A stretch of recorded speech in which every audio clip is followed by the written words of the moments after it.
مکہ مکرمہ فتح ہوا، جناب نبی کریم صلی اللہ علیہ وسلم نے اعلان کیے جس نے گھر کا کواڑ بند کیا وہ معاف، جس نے تلوار زمین پر رکھ دی وہ معاف، جس کو ام ہانی نے پناہ دی وہ معاف، جس کو ابو سفیان نے پناہ دی وہ معاف، وہ معاف وہ معاف وہ معاف، لیکن ابو جہل کا بیٹا اکرمہ جہاں ہو اس کو پکڑو، وہ معاف نہیں ہے۔ اکرمہ نے سن لیا کہ مجھے تو پکڑوا رہے ہیں، وہ بھاگتے بھاگتے بھاگتے بحیرے عرب آیا، نہ خدا سے کہا اس گھاٹ سے مجھے اس گھاٹ پہ لے جاؤ، اب بیٹھو کشتی میں، بیٹھ گیا۔ کشتی جب روانہ ہو گئی، جاء ریح عاصف، ہوا بدل گئی، کشتی یوں، تو اس نے کہا یا لات یا منات یا عزا، اے پیر بابا، اے دیوانہ بابا، اے منگو پیر والے، ہماری کشتی چھڑا۔ تو نا خدا نے کہا وہ چپ رہے، مجھے بھی ڈبو دو گے ساتھ۔ اس نے کہا کیوں؟ کہا یہ تو خشکی کے خدا ہے، ادھر ہی رہ گئے، یہاں بڑا خدا سمندر و آسمان و زمین والا، اس کو پکار، یہاں ادھر لات منات کیا بیچتے ہیں۔ اس نے کہا اچھا یہی بات تو محمد صلی اللہ علیہ وسلم کہہ رہے ہیں، اگر میں یہ مان لوں تو وہ مجھے آج ہی معاف کر دیں گے، بس میں نہیں جاتا، مجھے واپس لے جاؤ۔ نا خدا نے واپس اتارا۔ اب یہ بڑے پریشان، صدمے سے چور چور اکرمہ چلتے چلے آ رہا ہے، کیسے پیش ہوں گا؟ حکم دیا گیا ہے، اگر پیش ہونے سے پہلے کسی نے پکڑ لیا مار دیا کون ذمہ دار ہوگا؟ صدمے اور سختی کا دن آسان نہیں ہے کہ ایک اقتدار والا کسی کو قتل کرنے کا کہا ہے۔ نبی کریم صلی اللہ علیہ وسلم کعبے کے دروازے کی سیدھ میں بیٹھے تھے اور مجرمین آتے تھے، معافی مانگتے تھے، آپ نے کہا معاف ہے۔ اکرمہ کی بیوی آئی اور کہا حضرت آپ نے سب کو معاف کیا، میرے خاون کے قتل کا آپ نے حکم دیا ہے، وہ بھاگا ہے، اس کو ہی معاف فرما دے۔ نبی کریم صلی اللہ علیہ وسلم رحمتوں کے سیلاب کی طرح جوش میں تھے، فرمایا وہ بھی معاف۔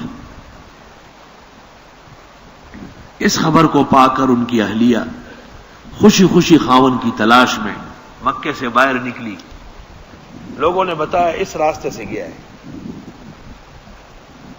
یہ وہاں پہنچی، وہ ادھر سے آ رہا تھا، اس کو بتایا کہ حضرت نے معاف کیا ہے، اور جا کے حضرت کی خدمت میں پیش کرتی ہوں۔ حدیث میں ہے چلتے چلتے اکرمہ نے بیوی کا ہاتھ پکڑا تو بیوی نے کہا ہاں تم کافر ہو، پیغمبر پر ابھی تک ایمان نہیں لائے ہو، اور میں حضرت کی مرید ہو چکی ہوں، میں ایمان لا چکی ہوں، مجھ سے کیسے ہاتھ لگاتے ہیں آپ؟ اکرمہ حیران رہ گیا کہ اللہ اکبر، حضرت کی تربیت اور ایک نظر ایمان کا کیا فائدہ ہے۔ خدمت میں پیش ہوئے، مفسرین کہتے ہیں یہ ان کے بارے میں۔ فلما انجاہم، جس وقت اللہ نے ان کو نجات دی، اذا ہم یبغون فی الارض بغیر الحق، عام طور پر مشرکین کی یہ خصلت ہے، ناگہاں وہ فساد کرتے ہیں زمین میں ناحق۔ یا ایھا الناس، اے لوگو، انما بغیکم علی انفسکم، بے شک تمہاری سرکشی تم پر پڑے گی، متاع الحیات الدنیا، یہ سامان چند روز آئے، ثم الینا مرجعکم، پھر ہماری طرف پلٹو گے، فننبئکم بما کنتم تعملون، بتا دوں گا تمہارے اعمال۔ انما مثل الحیات الدنیا کماء انزل اللہ من السماء، بے شک مثال دنیا کی زندگی کی جیسے پانی ہم اتارتے ہیں آسمان سے، فاختلط به نبات الارض، مل جاتا ہے اس کے ساتھ سبزہ زمین کا، مما یاکل الناس والانعام، جو کھاتے ہیں لوگ اور مویشیاں۔ پانی آسمان سے بارش کی شکل میں برسا، زمین پہ پہنچا تو زمین ہری بھری ہو گئی، کہیں پھل کہیں پھول کہیں سبزی کہیں اناج، کام کی چیزیں کھائے انسان اور چھلکا کھائے حیوان۔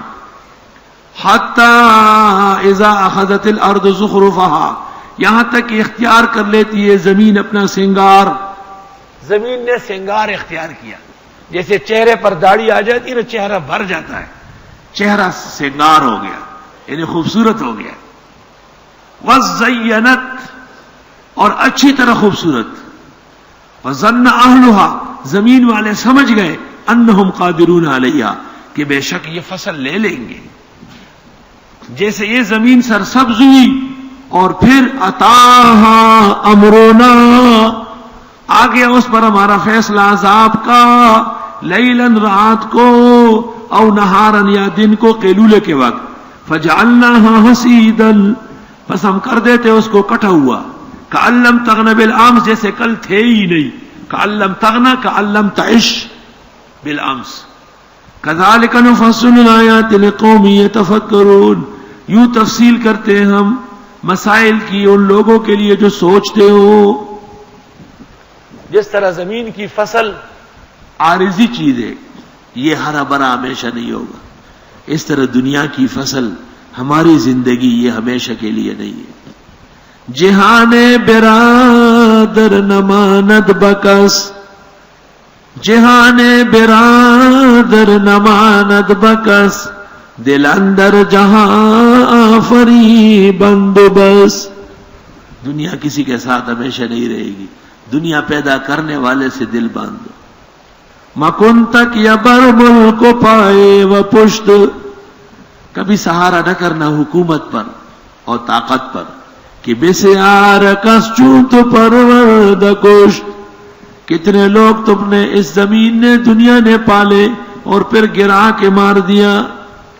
جو آہن رفتن کند جان پاک، جب آپ کی پیاری روح نکلنے کی گھڑی آئے گی، چبر تخت مردن چبر روح خاک.